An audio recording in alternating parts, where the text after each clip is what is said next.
Hi everybody. Today we have Kiran Krishnan, a microbiologist and clinical researcher with over 18 years of experience in the dietary supplement and nutritional industry. He has designed and conducted over a dozen clinical trials and is currently involved in 3 microbiome probiotic related clinical trials.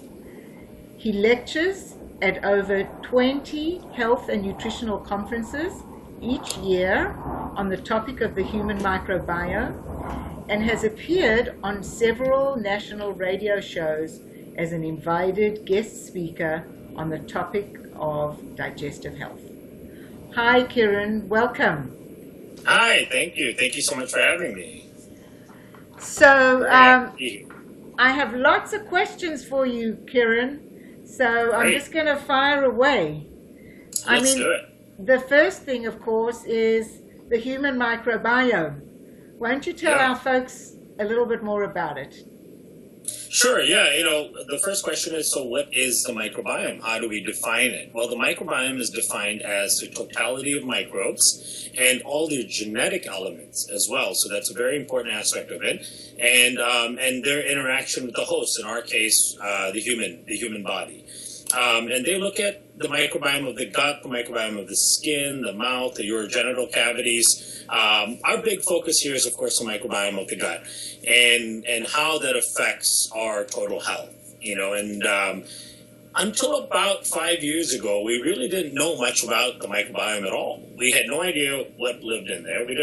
We had no idea how many species were in there, how it controlled the rest of the body, if it had any control over the rest of the body, or was it merely a vacuole for digestion, if you will.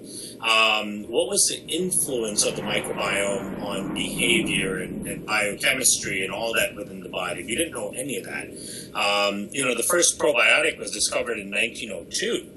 And for the first 112 years, we really were working in the blind because we didn't really understand the system that probiotics worked in.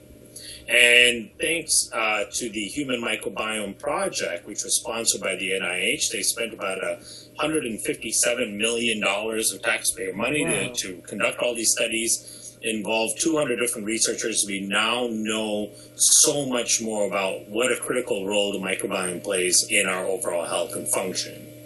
So let's talk a little bit about some of the characteristics of the microbiome. So your average microbiome has about 100 trillion organisms in it. That's 100 trillion bacteria cells that live within the gut. And that includes, there's other things called protozoas, there's viruses, there's fungus and things like that live there as well. So it's a very complex ecology. When you compare that to about 10 trillion cells that make up the entire human body. So we're actually 10 times more bacteria than we are human in terms of cell count.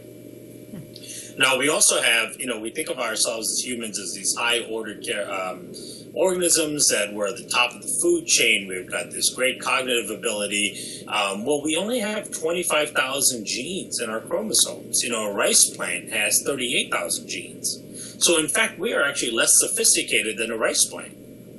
But the question is, then how do we conduct all these high-order functions? Well, we have 3.3 million microbial genes within our body. So, in fact, we utilize the DNA of the microbes that live within us for many, many, many critical functions that we require on a day-to-day basis.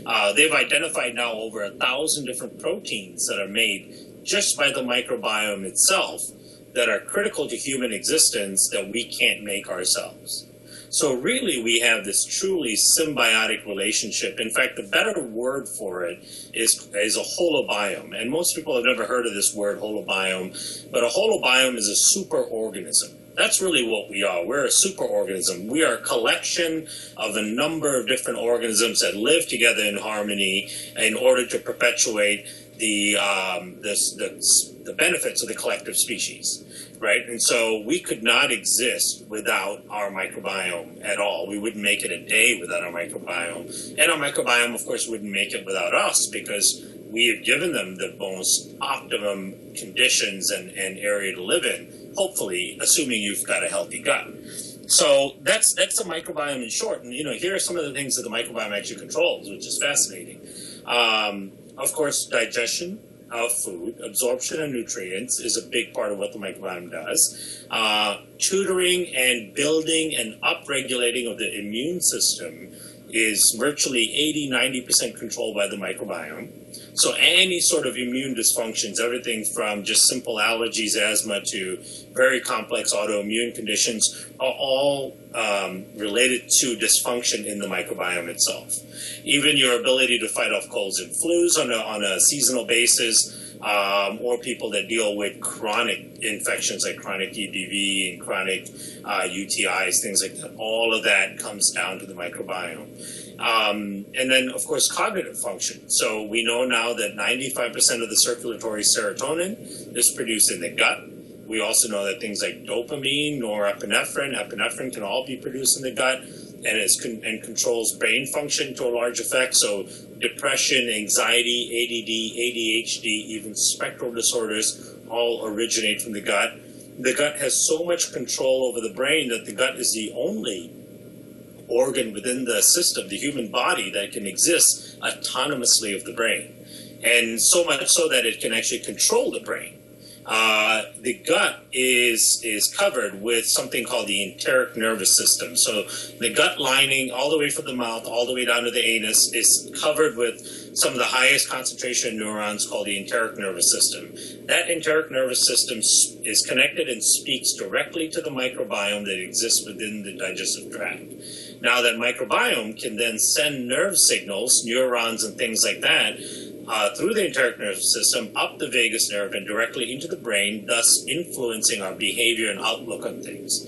There's an article out there that's titled "My Bacteria Made Me Eat a Cupcake," and what we're starting to understand now is the bacteria within our gut controls so much of our behavior. How we respond to stress, how we deal with outlooks in life, and also how we deal with food.